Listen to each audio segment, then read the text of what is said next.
Do you know what they say about me? I am a fake. I am a fraud. That I don't actually run my organization, and I'm not the brains of it either. Why is it when we see a woman in a leadership role, we question the validity of that woman? We secretly think to ourselves, who does she sleep with to get there? Right? These harmful thoughts lead to discriminatory behavior, and it has got to stop. So, as Will mentioned, I am majority owner of a construction company that I own with my husband, Kevin. We also own an extensive real estate portfolio. At the end of 2019, we'll have almost 200 apartments. So, thank you. As a Black woman who's in construction and own a real estate portfolio, as you can imagine, I go through a lot. So when I first started the construction company, a mentor in the field suggested that I get my Minority Business Enterprise certification. That if I got it, I would be abreast of all the construction projects going on throughout the state and the city, and then I can ultimately get larger contracts, right? I'm like, great. So I get online, research, submit the long application, after which 2 officers from the state the Equal Opportunity Employment Office came to my home office, and they took pictures of the whole place, right, to make sure I was legit. They grilled me for 5 hours straight. Audio recorded, the whole 9. By the time it was over, I was so exhausted. But I had gotten the certification. I did it. Great. Bigger construction projects. This is going to be awesome. I had shortly after that, I found out that the city of Toledo had a reciprocal application process, that if you had gotten your state certification, it should be much easier for you to get your certification for the city of Toledo. Perfect. I submit the shorter application through the city's Diversity and Inclusion Office, the office that exists to support, encourage, and nurture. You could sense my sarcasm already. Minority-owned businesses and women-owned businesses. After I submitted the application, the lady called from the office, and she said, "What do you do for the company?" And I said, "Oh, that's a great question. I do everything because I run the company. I'm hiring, I'm firing, I'm sales, I'm marketing, I'm accounts receivable, accounts payable, vendor relations, client relations, social media. I'm running it all." She goes, "Oh, okay, but you don't actually do anything in the company." And so I'm still trying to give this woman the benefit of the doubt. And I say, "Well, as you can see in front of you, I employ 6 or 7 guys at the time, and we specialize in masonry, carpentry, construction management services, and we do great work in the city, and we're working really hard." And she goes, "Oh, okay. Well, someone will be in contact with you soon." I said, "Great." I never heard from that woman again. I saw her after several follow-up emails, etc., several attempts, she was silent. I finally saw her boss at a meeting. So I say, "Hey," I had also emailed him. No response. So when I saw him out, I said, "Hey, did you ever get my email? I sent it to you. I want an opportunity to maybe talk to you further about my company and what we do." And he puts his phone out, he scrolls up, and he said, "Oh, I didn't receive it. It must have gone to spam." You see, I email a lot of people from the city of Toledo, and they get my email every single time. So it was then that I knew that they were keeping me out. She didn't believe me. He didn't believe me. Collectively, they did not believe me. I was an unbelievable because I'm a Black woman who owns a construction company. How can that be? How can I cast vision and get others to go with me?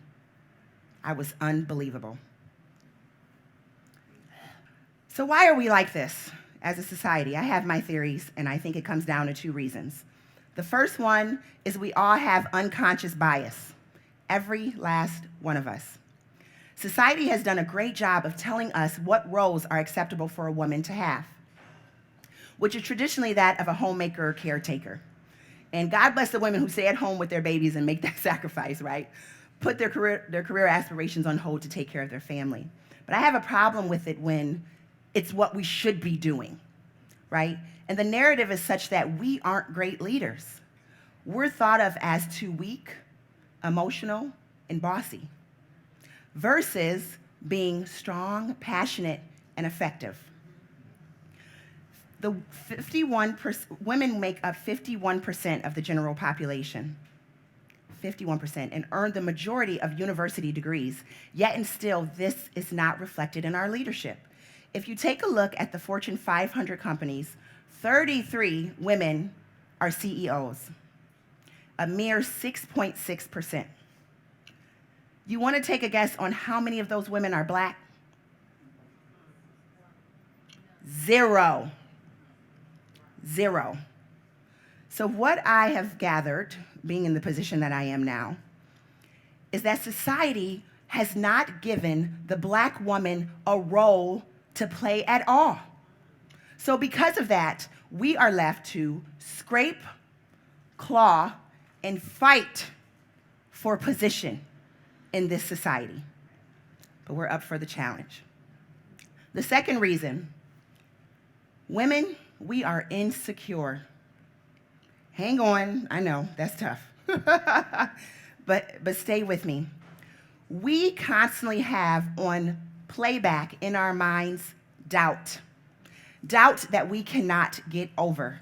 And that doubt stops us from realizing our potential. Do you know for every job posting, if it has 10 criteria, a man will decide he's qualified after reaching 6 of those bullets. 6. A man is failing, right? What is a 6? 60% he's failing, and he decides, I've got this.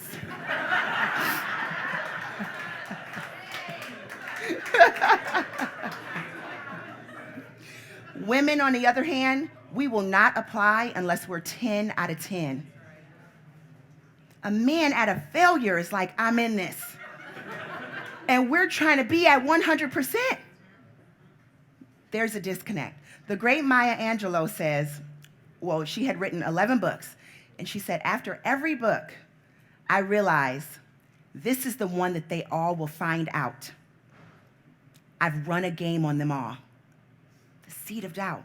See, we have an incredible sense that we are inadequate. We have drank the Kool-Aid of unconscious bias. We've got to do better. Pick up some bourbon instead. So I come from a very competitive sports family, very competitive. In fact, 4 out of 5 of us children went to college and played sports. My sister would have made a 5 out of 5, but she just didn't grow. And I'm sorry, Charmaine. I'm not even gonna point her out. She's in the audience. But we would have been 5 for 5 on that because she was a great athlete. We always had a basketball hoop. We played basketball from sun up to sundown. If we had a backyard, it was in the backyard. If it was a driveway, it was in a driveway. There was a time when we didn't have either of those, and my dad put it in the alley, right? So that gives you context. We played it all day long. So sports back in my day wasn't like they are today. When you're 3 years old and you travel soccer, right? Like my kids do. You only play the sport when your school offers that sport. So I was so geeked up, 5th grade came, I get a chance to play ball, right? So picture this, I'm already this tall in 5th grade. I was already 5'9". I was taller than all the children and most of the adults. So when I get into the gym, imagine my surprise, there is no girls' team. I am the only girl in the gym. This is a boys' basketball team. But guess what? No matter, I am here to play ball, okay? I'm playing with the boys. So I try out. Of course, I make it. I'm 5'9", and we play all the time. What was so great about that experience is when I tried out, I was the captain of the team, a starter every game, and I jump balled. So hindsight's always 20/20, but looking back at that, I was not only allowed to be just a member on the team, right? I could have been a water girl, whatever, let the girl play. But I was able to bring my value, my skills, and my talents to give our team the advantage. So let me ask you this. Do you have a woman on your team? Do you have a woman in your life who has hops and you don't even recognize it? Can she give your team the competitive advantage and you don't even see her? So I received my Minority Business Enterprise certification for the city of Toledo just a couple months ago. My original application was submitted in November of 2017. I received the application in February 2019. Why? I was talking to another woman who's in a leadership role in construction, and I was telling her about my frustrations and issues with the Diversity and Inclusion Office. And she said, Ambrea, she was mortified, obviously. Send me all of your information. I'm gonna get down to the bottom of this. Great. Send her everything. What she found out when she went to the Office of D&I was worse than we thought. Not only were they not going to give me my City of Toledo certification, even though I earn it, they called the state of Ohio to launch an investigation into my company. I was just not that credible in their eyes. I was just that unbelievable in their eyes. After she talked to the perp, I'm just gonna call it a perp. After she talked to the perp, she sat down and talked to her boss. She told him about the great work we do in the community. She talked about our investment in rundown, dilapidated buildings in the city of Toledo, how we take properties that no one cares about, abandon, make them great. And if he did not give me a certification, he was gonna have a much larger problem on his hands. That was on a Tuesday. I had the certification on Friday. That's how we fix this problem. We advocate for women, not just when that woman is in the room, but it's what you say when she's not in that room. It's how you speak up on her behalf. Every last one of you have a baby girl, a toddler, a teenager, a woman in your life who you care about. She needs your advocacy. Not only that, she needs your assurance that she can do it. Every single time I was in corporate America for a number of years, every single time I got a promotion, it came from the nudge of a male boss. Ambrea, you should go for this job. I saw that it was posted. And I had excuses. Even though confident as I am, no, it's not the right time for me. I don't want that job.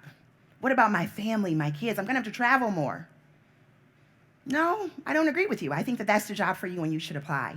When I was able to get out of my own way with him nudging me, I was able to go for the promotion every single time and get it every single time. So A, we change this by advocating for women, and B, giving them the assurance that they can do it. I did extensive research on this topic, women in unconventional leadership roles, women in leadership, and I was drawn to one particular study called Blind Spots, and it was conducted by Price Cooper Waterhouse. So anyhow, called Blind Spots, and they looked at the top 16 leadership capabilities of both men and women. And what they found was women scored dead even to that of men leaders, 50-50. You know what this means? Women are more than credible and capable leaders. We can do it, right? So instead of thinking to yourself, I wonder who she slept with to get there, change that and instead think that woman has been intentional about the moves she makes in her life. That woman is strategic about who she aligns herself with, and that woman is intelligent. In fact, she is the most qualified for that job. Period. End of discussion.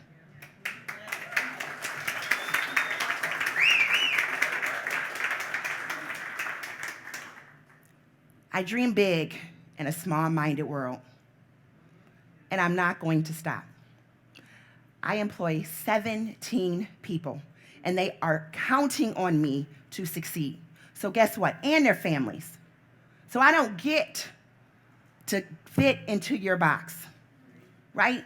I have to be great so that they can be great. I know that I'm in place in this particular moment and at this particular time and place to continue to pave the way for other women, especially little brown girls who are so severely underrepresented.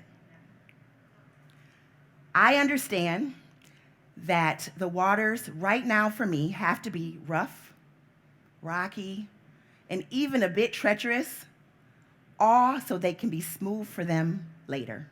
Thank you.